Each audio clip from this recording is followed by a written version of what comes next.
Que, na minha opinião, o papel do dinheiro na vida de uma pessoa é um dia não ter mais um papel principal. Quando eu comecei a sentir que eu podia fazer o que eu quisesse, a partir do momento que eu tinha umas 3 vezes o meu custo mensal guardado. Bom, se você quer ficar rico aqui, agora, assim, isso daqui vai ser com o seu trabalho, vai ser com geração de riqueza, vai ser com criação de patrimônio. Você precisa de muita disciplina para enriquecer gastando menos que você ganha. Mas você não precisa de disciplina para enriquecer ganhando mais que você gasta. Ou pelo menos exige muito menos. Eu era essa pessoa, se não fosse por você, eu não teria ideia de que eu precisava ganhar mais dinheiro, investir o dinheiro. Isso foi com uma construção, que eu olhei, nossa, é verdade, se eu tiver mais dinheiro, talvez seja mais legal. Se você é rico, você vai ficar mais rico. Se você é pobre, você vai ficar mais pobre. Então, se você tem uma grana trabalhando pra você, não importa o que você faça, ela vai crescer cada vez mais rápido, né? Se você tem uma dívida contra você, cara, você vai perder cada vez mais rápido, porque o justo é muito grande. O pesquisador, ele falou assim, não, então vou fazer as pessoas se imaginarem lá na frente. Então ele dividiu um grupo em 2 e metade olhou pra ela mesma mais velha.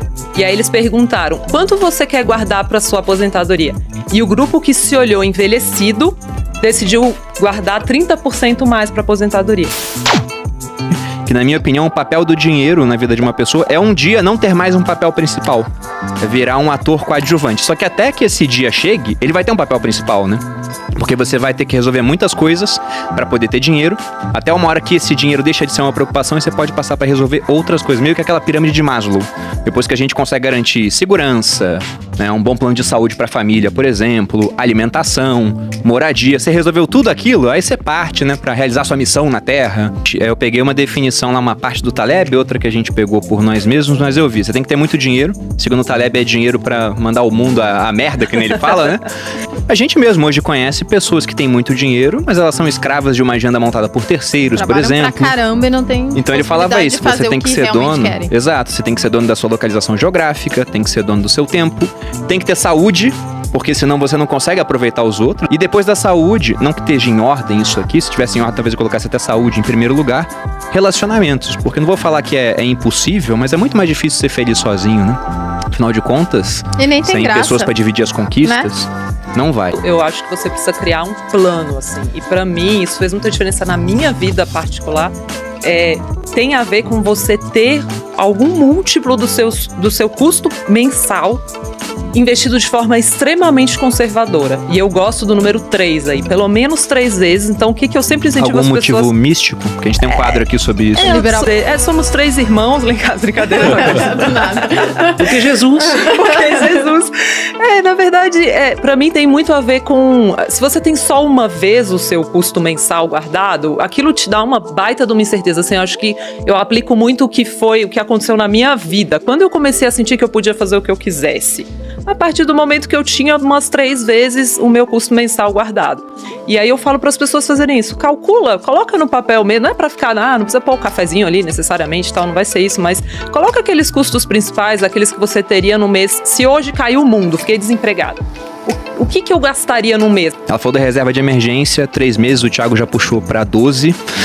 Eu sempre falei em 6. Eu sempre falei em 6, mas é ótimo começar com 3, até porque a gente sempre fala isso. 6 meses, 6 meses, 6 meses. Né? Tipo, exatamente. Acho que o primeiro passo é você começar. Até porque se você for esperar realmente, olha, finalizar essa fase e ter 6 meses do seu custo de vida, que pra muitos é igual a renda, né? Porque o cara gasta tudo que ganha. Vamos supor que você poupe 10% do que você ganha ao mês.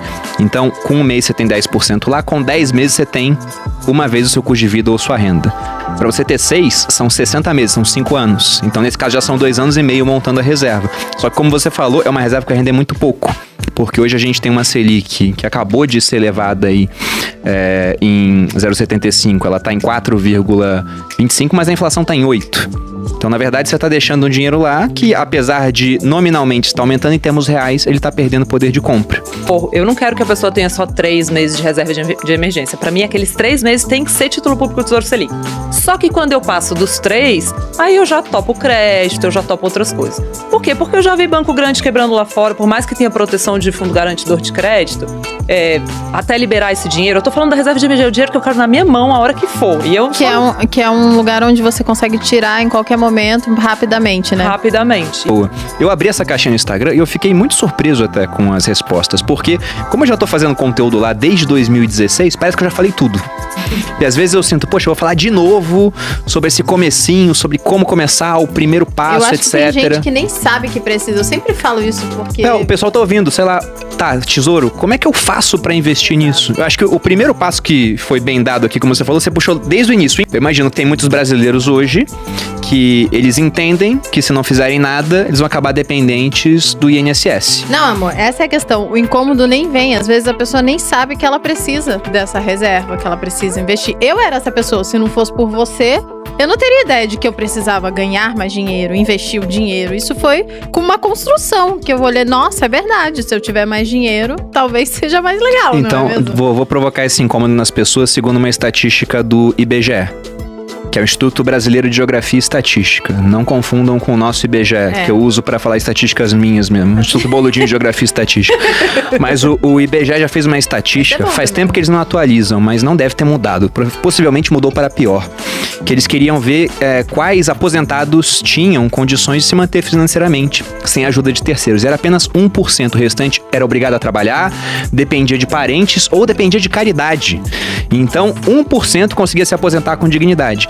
E nesse 1%, deve ter aquele pessoal que tem regimes próprios de previdência, mas acabaram entrando na pesquisa. Então, o cara que é juiz, o cara que é das Forças Armadas, tem aposentadoria integral. Quem não tem isso, acaba passando necessidade ao longo da vida. Então, o incômodo inicial tem que ser esse, gente. Se você não começar a investir, uma hora você vai acabar dependendo do governo. E as regras do jogo irão mudar, porque a gente já teve uma reforma da Previdência agora. Todo o dinheiro que seria economizado em 10 anos foi gasto por conta da pandemia. Sim. Provavelmente teremos outras ao longo do tempo. E o combinado de hoje não vai ser mantido, porque não tem como. E o combinado de hoje já não traz o conforto que Já não todo traz. mundo merecia ter na velhice. É legal a galera entender um pouco como funciona esse sistema da Previdência, o porquê que de fato isso vai mudar e por que tem esse rombo e por que a galera não vai conseguir se aposentar seguindo o padrão normal, né? Tipo, existe até algumas brincadeiras dizendo que a maior pirâmide do mundo é a Previdência, né? Porque hoje, né, as pessoas, as que são aposentadas hoje são sustentadas por quem trabalha e paga imposto. Exatamente. Só que antigamente você tinha uma pessoa pagando basicamente na verdade você tinha muitas pessoas pagando para uma pessoa aposentada.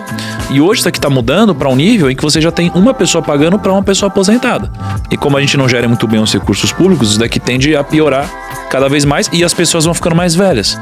Então chega uma hora que a casa cai, né? E o então, povo tá ficando mais velho, tá vivendo mais também. Essa é uma questão. O Bruno sempre conta essa história, que na verdade quando a Previdência, né, teoricamente foi inventada... Teoricamente não. Tem os dados aqui. Não, quando ela foi inventada, as pessoas morriam mais cedo. Então não foi feito pra sustentar a gente até 80, 90 anos. E hoje em dia a galera vive até esse tanto. A história da Previdência é curiosa. Quem inventou esse negócio foi um prussiano famoso chamado Otto von Bismarck. Porque você tinha o início das companhias de seguro no mundo e viram que era um negócio muito bom. Começou lá na Escócia e fala, nossa, os caras conseguem, através de dados estatísticos, saber mais ou menos quantas pessoas vão precisar da cobertura do seguro e conseguem ser muito rentáveis. Eles faziam, por exemplo, pega 100 pessoas, faz o seguro com eles sabem por dados que mais ou menos umas 10 vão precisar do valor da pólice, pega o prêmio de todo mundo, investe, o dinheiro vai começar a crescer e paga a pólice para quem precisar. E tira um bom lucro. Aí os socialistas começaram a falar, esse sistema é injusto, porque só quem pode fazer seguro é quem tem dinheiro. Falaram, quem tem que fazer seguro é o Estado, porque ele consegue fazer seguro pra todo mundo, aí você cobra mais de quem tem mais e não cobra de quem tem menos. E ainda usaram um argumento interessante, falaram, olha, por que o Estado é melhor do que uma companhia privada? Porque para seguros, números, né, quanto mais os números, maior a previsibilidade. Porque se eu faço seguro para 100 pessoas e imagino que 10 vão ter problema, se 11 tem problema, eu já sofro um pouco com isso, né? Se 20 tem problema, nossa, dobrou o número de pessoas pegando a pólice, pode ser que a minha seguradora quebre. Agora, se você faz um seguro para milhões de pessoas, que é como os estados fariam, é difícil você ter um grande desvio padrão, né? Do número de pessoas que vão usar. Então, o Bismarck, vendo isso, ele falou, se eu não colocar essa ideia em prática, uma hora um socialista vai colocar e esse cara vai ficar muito popular. Então ele foi lá e criou a primeira Previdência. E as regras da Previdência lá na Prússia, que depois virou a Alemanha, eram assim, era pro cara se aposentar com 70 anos de idade. Isso em 1888, 89. O cara já tinha morrido, pô. Não, tinha pouquíssima gente, pô. Tudo bem que a expectativa de vida era de uns 40 e poucos anos, e é uma média, né? Que era puxada pra baixo por muita mortalidade infantil. Só que o pessoal que se aposentava, quase sempre, quem chegava lá ia viver só mais um pouquinho de tempo. E como o Thiago falou, os casais tinham 6 filhos. Hoje em dia, né, quem tem 6 filhos é uma ou outra pessoa, né? E você olha para aquilo, vira uma atração turística, né? Nossa, o cara tem 6 filhos. Hoje os casais têm 2, 1. Naquela época eram 6. O pessoal se aposentava mais tarde do que hoje. Então, claramente, esse sistema, ele vai apresentar um problema daqui a pouco. E quem deixar para depender dele pode ter sérios problemas no futuro. Então, esse tem que ser um incômodo inicial para investir. Perfeito. Não, e tenho, trazendo uma historinha aqui sobre a história do incômodo, que eu acho que essa palavra, se a gente conseguir fazer as pessoas se sentirem desconfortáveis com o fato de não estarem guardando para o futuro, já vai ser muito forte, né? E tem um pesquisador de finanças, um psicólogo, né, de finanças comportamentais, que é o Walter Mischel, que ficou muito conhecido por um vídeo que muita gente já deve ter assistido, de uma criancinha na frente de um marshmallow. Sim. Coloca o marshmallow. Muito bom, né? Só que os estudos dele, eles vão muito além disso, né? Pra quem nunca viu, a criança fica na frente do marshmallow, mas se ela esperar 15 minutos, ela ganha um outro marshmallow, né? Só que esse vídeo ficou conhecido, mas pouca gente sabe da continuidade dele, que eles acompanharam essas crianças durante muitos e muitos anos, e as crianças com capacidade de postergar viraram adultos de maior sucesso. E daí surgiu um outro estudo de um outro cara que se inspirou nisso, que eu gosto muito, que ele fala para as pessoas olharem, porque assim, uma das coisas que foi entendido é que como que essas crianças conseguiam postergar? Perguntaram para elas assim, para as que conseguiram, né? Como você fez? E algumas crianças falavam assim, eu imaginei que o marshmallow era uma nuvem. Várias usaram imagem. Você pode usar isso no Materializa. Olha pro marshmallow, imagina que é uma nuvem. Não sabia que tinha essa parte. E aí ele fala assim, bom, então a gente pode usar a imaginação pra postergar. No sentido de que não era comida? Não era isso? comida. Ah, interessante. E aí quando a criança olhou e pensou que era uma nuvem, ela pensou, eu consigo esperar mais, porque isso não é um marshmallow, isso é uma nuvem. E eles perceberam algum comportamento parecido em algumas das crianças. Eu uso isso lá no Materializa. E segundo o pesquisador, ele falou assim, não, então tá, então vou fazer as pessoas se imaginarem lá na frente. Então ele dividiu um grupo em 2 Eu e gosto metade disso. olhou pra ela mesma mais velha. E aí eles perguntaram, quanto você quer guardar pra sua aposentadoria?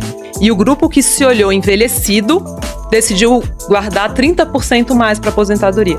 Então esse exercício muito simples de você pegar um aplicativo que te envelhece, olhar para ele e se ver envelhecido, te faz guardar mais para o futuro.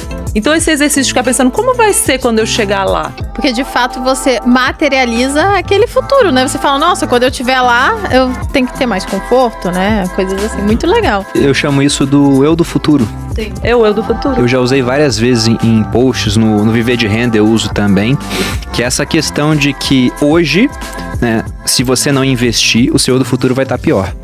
E ao contrário de outros credores, por exemplo, se o Thiago não paga a conta de luz, a companhia de energia vai lá e corta a sua luz, corta a sua água. Se não pagar condomínio, sua casa vai a leilão. Você tem que fazer tudo isso. Agora o seu eu do futuro não consegue te cobrar. Ele não consegue chegar pra você e falar, Thiago, aporta mais aí. Ou você não pagou, né? Não investiu a parte que você investe todo mês, esse mês tem que pagar a multa. Esse cara não consegue fazer isso. Depende da gente pra fazer isso. Ele é um credor, só que ele é um credor, né? Toothless, né? Sem dente. Ele não consegue morder a gente. E se a gente não fizer isso, lá na frente o que vai acontecer? A gente vai estar mais velho, provavelmente com uma capacidade laborativa que vai cair ao longo do tempo. Dificilmente vamos continuar fazendo o que a gente faz hoje quando for mais velho, o pique diminui. E além disso, tendo em conta que a pessoa vai ficando mais velha, vai tendo gastos maiores com saúde, então por isso que muita gente gosta de investir no setor de saúde, é uma demanda já contratada, esse cara vai ter mais despesa, lá na frente as coisas vão ser mais caras, porque a inflação vai penalizando, né, vai tirando o poder de consumo do dinheiro. Então se a gente não investir pensando nesse cara, ninguém tá pensando nele. Ele vai passar necessidade lá na frente. Eu tô acumulando pro eu futuro, né? E não pra minha mãe, pra minha avó e tal. Realmente o meu dinheiro é investido para mim mesma. Então, quando a gente fala do longo prazo, e a gente tá falando basicamente de uma mistura entre sacrifícios e fator temporal, né? O sacrifício de abrir mão do presente para poder colher no futuro. Quando você tem, depois do incômodo, você começa a buscar conhecimento e começa a entender como funciona e pensar no futuro é um exercício ingrato, porque a gente acabou de falar dos incômodos, de que, o corpo te incomoda, você vai emagrecer, o fogo te incomoda, você vai tirar a mão do fogo, a doença, você vai se cuidar. você não vai se incomodar com o futuro até o momento que você faça um exercício intelectual mais profundo. Quando você começa a fazer esse exercício, você vai acabar parando em, ok, preciso de conhecimento. Qual conhecimento? Sobre dinheiro. É na arena que o gladiador pede conselhos por conta disso. Eu acho que a prática vai ensinar bastante pra pessoa. Só que muita gente não parte pra prática por falta de um conhecimento de base. Só que tem muita gente que quer primeiro ter um aprendizado inicial pra poder começar a alocar o seu dinheiro e depois vai correr atrás de mais conhecimento, né? Tem aquela frase do Warren Buffett que é: não invista no que você não conhece. Com todo respeito ao Warren Buffett, eu discordo dele e vou concordar com o Nassim Taleb, que fala que o entendimento é um substituto pobre para a convexidade. Até porque eu só comecei a entender das coisas depois que eu comecei a colocar um dinheirinho lá. Não foi assim, vou estudar tudo de Bitcoin, agora eu vou alocar. Não, coloca um dinheirinho lá, uma merreca, que você perdendo não vai fazer tanta diferença, e aí você começa a estudar mais, até porque você vê a variação, né? Vê subindo, vê caindo, você começa a correr atrás do conhecimento. Uma coisa eu diria é, não foque em querer enriquecer com o mercado financeiro. O que é contra-intuitivo, porque o que eu vejo mais acontecendo, as pessoas querendo ficar ricas e querendo sair comprando um monte de investimentos. Cara, a parada assim, ó, é possível? É provável? Não é. Então, essa é a realidade. Então, se você quer ficar rico aqui, agora, assim, isso daqui vai ser com o seu trabalho, vai ser com geração de riqueza, vai ser com criação de patrimônio. Ou você ganha mais do que você gasta, ou você gasta menos do que você ganha. Essas são as duas formas de você enriquecer. Parece a mesma coisa, mas quando você gasta menos do que você ganha, você é aquele cara extremamente disciplinado, que você geralmente não faz muitos negócios. Foi o que eu fiz durante 12 anos. Eu ia dizer isso. A gente começou assim, depois a gente fez o inverso. Mudou pro que você vai falar. Perfeito. Então assim, se você quiser ir por esse caminho, e eu acho que ele é o caminho mais seguro, mas porém é o caminho mais demorado, você pode, e não tá errado. Tem uma questão de perfil também. Agora, o outro caminho, que é o caminho do empreendimento, de ganhar mais do que você gasta, é o caminho de criar riqueza. E você pode investir em equity de várias formas. É você empreendendo, é você investindo em algum negócio, né, pequeno, e ajudando a criar valor aqui. O que é totalmente diferente de aprender onde investir. Então, eu acho que a maioria das pessoas, elas não precisam aprender a investir num nível muito profundo. É pra poucos. Não é pra todo mundo, é pra poucos. A gente tava agora gravando com o Howard Marks, e eu falei, e aí, cara, o que você acha? Todo mundo fala isso como se fosse coisa normal, eu tava ali gravando com o Howard Marks. Gravando. Fala quem é o Howard Marks pra audiência que não conhece. Cara, a gente foi gravar com o Howard Marks, ele falou assim, olá, eu sou o Howard Marks. Eu tenho 52 anos de experiência no mercado financeiro. Eu gerencio 150 bilhões de dólares, né? E essa é a minha aula. Né? E eu falei, porra, beleza? O que você falar agora, foda-se. Né? Tranquilo. Mas o que eu acho interessante? Eu perguntei, cara, investir é pra todos? Ele falou, de jeito nenhum. Investir não é fácil, igual as pessoas dizem, né? O que é fácil é você pegar um método, algo simples, e alocar seu capital. E eu acho que isso é o que a maioria das pessoas tinham que fazer. Então, por exemplo, a Luciana tem uma casa de análise, ela recomenda. Cara, não dá pra você achar que você vai ter a mesma competitividade que uma casa de análise. Pô, você tem um curso do Perini, ele tem um método. Cara, você faz o curso do Perini, você tem um método, você só executa. Entendeu? E também você vai saber o básico pra você conseguir entregar na mão de alguém, talvez, sem ou olhar ser enrolado, sem ser enrolado. Eu acho que isso é pra tudo na vida. Você tem que saber o mínimo das coisas pra você ficar com a consciência tranquila de que você não tá entregando aquilo pra alguém e a pessoa tá te enrolando. Perfeito. E tem muito de disciplina também, né, nisso. E essa disciplina de alocação é muito mais importante, eu acho, do que qualquer coisa. Só pegar um gancho no que você falou, eu acho que quando a gente fala dessas duas formas de enriquecer, eu acho que você precisa de muita disciplina pra enriquecer gastando menos que você ganha. Mas você não precisa de disciplina pra enriquecer ganhando mais que você gasta. Ou pelo menos exige muito menos. Menos, né? Porque se o cara gastar tudo também, quanto mais ganha, mais gasta, entrando mais gente difícil. que consegue, mas é difícil. Perfeito. Né? Isso aqui mostra como o mundo ele tem um conceito de inércia muito forte, né, ligado ao dinheiro. Se você é rico, você vai ficar mais rico. Se você é pobre, você vai ficar mais pobre. Então, se você tem uma grana trabalhando pra você, não importa o que você faça, ela vai crescer cada vez mais rápido, né? Se você tem uma dívida contra você, cara, você vai perder cada vez mais rápido, porque o justo é muito grande. Aí quando você fala de investimentos, quanto mais rico você é, mais acesso a produtos melhores você tem. Quanto mais pobre você é, menos acesso a produtos bons você tem. Aí você pega o exemplo de influenciadores. Cara, eu nunca ganhei presentes como os que eu ganho hoje quando eu não tinha dinheiro. Hoje eu consigo comprar as coisas e eu ganho. Né? Então eu Só esse entendi o parênteses. raciocínio dele, né? Então, na verdade, quando a gente chegar naquele patamar em que a gente pode comprar tudo que a gente quiser do Aí começa a mundo, ganhar. aí a gente vai começar a ganhar tudo. Animal, galera, bota aqui nos comentários, vocês curtiram? Dá o like, espero que vocês tenham gostado. Quem não se inscreveu ainda no canal, se inscreve no canal, um prazerzaço Obrigada pela confiança que vocês têm aqui no nosso trabalho. A gente vem, traz tudo pra vocês. O que a gente puder fazer, a gente vai fazer. Você que está começando a investir, você que quer sair das dívidas, tem muito conteúdo interessante para você.